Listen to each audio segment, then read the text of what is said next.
अध्याय की शुरुआत आज करने जा रहे हैं। एंड आज मेरे लिए बहुत ही सौभाग्य की बात है कि मुझे लोजपा रामविलास जी के पटना ज़िले का संगठन मंत्री की जिम्मेदारी दी गई है। और इस अवसर पर पूजनीय रामविलास पासवान जी की पुण्य आत्मा को सादर नमन करती हूँ। एंड साथ में मैं ये भरोसा जताती हूँ लोजपा रामविलास के राष्ट्रीय अध्यक्ष श्री चिराग पासवान जी को कि मैं अपने कार्य अच्छा से निभाऊंगी। और साथ में हमारे बिहार प्रदेश के संगठन मंत्री श्री संजय सिंह जी को भी मैं आभार व्यक्त करती हूँ। अभी तो मैंने काम जस्ट आज से ही 5 तारीख को मेरी ज्वाइनिंग हुई। अभी मेरे को पटना जिला का जो संगठन मंत्री बनाया गया, जितने भी ब्लॉक्स है उसके अंदर में मुझे ब्लॉक इंचार्ज, प्रखंडीय अध्यक्ष सब चुनाव करना है। उसके बाद पंचायत के भी वहाँ पे देखना है कि हमारे टीम में कौन कौन से लोग वहाँ पे जाएंगे। तो ये सारा कार्य मैंने आज से शुरू किया है बोल के मुझे लगा कि मैं आप सबको बताऊं कि एक अच्छा कार्य की शुरुआत करने जा रहे हैं। और जितने भी हमारे यहाँ पे इलेक्ट्रॉनिक और प्रिंट मीडिया के जितने भी मीडिया प्रभारी हैं सबका स्वागत करती हूँ और सबको नमस्कार करती हूँ। और एक ये भी भरोसा दिलाती हूँ कि जिस वजह से मैंने इस पार्टी को ज्वाइन किया है उसका उद्देश्य क्या है, और वो मैं कुछ पंक्तियों में आपको बताना चाहती हूँ। गरीबों, शोषितों और वंचितों की आवाज़ है, सबके भरोसे का नाम है चिराग।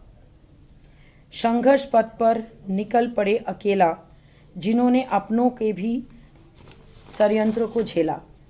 भ्रष्टाचार रूपी अंधकार से ले रहे हैं चिराग मुकाबला। बिहार की राजनीति में नए युग के होने जा रहा आगाज है। बिहार फर्स्ट, बिहारी फर्स्ट का नारा दिया है इन्होंने, जिन्होंने अपनी पूरी जान बैठकर जान से बिहार को प्यारा है। किसी के भी हाथों की कठपुतली बनकर नहीं खेलते हैं, बिहारियों के अधिकार के लिए बेबाक बोलते हैं। जिन्हें सिर्फ सत्ता पाने की नहीं है चाहत, वो हर पल सोचते हैं कि बिहारियों को कैसे सुधारी हालत।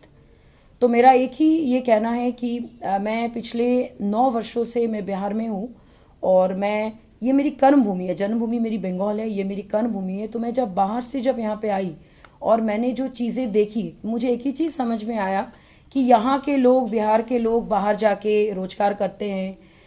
कहीं ना कहीं लूटपाट, मारकाट, हत्या, बलात्कार की हर रोज़ न्यूज़पेपर में न्यूज़ में आते देखते। तो कहीं ना कहीं ये लगता है कि as a being a woman हम लोग यहाँ पे सेफ नहीं है। तो कुछ ऐसा युग की निर्माण किया जाए। और क्योंकि चिराग पासवान जी में वो सारे गुण हैं, एक यंग नेता हमें इस स्टेट के लिए चाहिए जो उस विजन के साथ एक प्रगतिशील बिहार का निर्माण करें।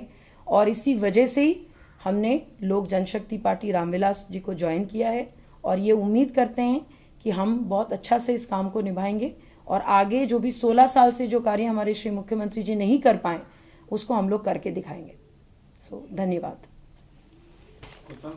किसी को और कोई सवाल पूछना है, पूछिए।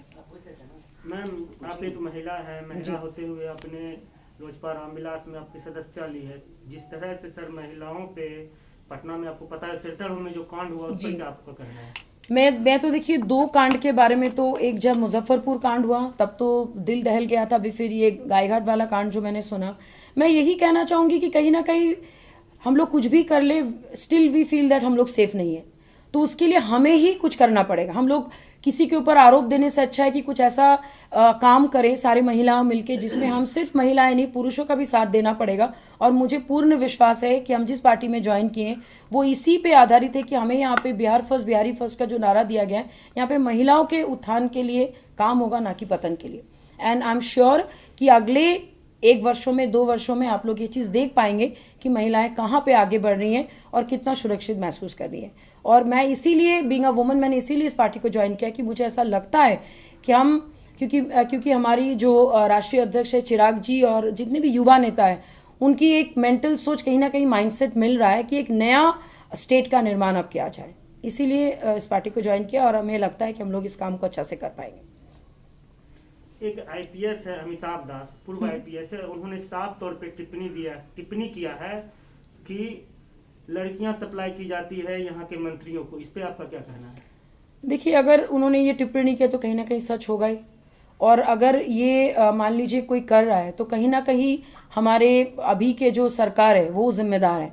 और इसीलिए हमें क्या कहते हैं, इस चीज़ को हटाने के लिए इस मुद्दे पे रोज सिर्फ चर्चा नहीं होनी चाहिए, इस पे काम भी होनी चाहिए, इम्प्लीमेंटेशन होनी चाहिए। और इम्प्लीमेंटेशन तभी होगा जब महिलाओं भी इस चीज़ को समझेंगे और साथ देंगे। हमसे जुड़े रहने के लिए हमारे YouTube चैनल को सब्सक्राइब करें और नई वीडियो की नोटिफिकेशन के लिए बेल आइकॉन को दबाएं। अगर आप ये वीडियो Facebook पर देख रहे हैं तो लाइक जरूर करें और ज्यादा से ज्यादा शेयर करें। धन्यवाद।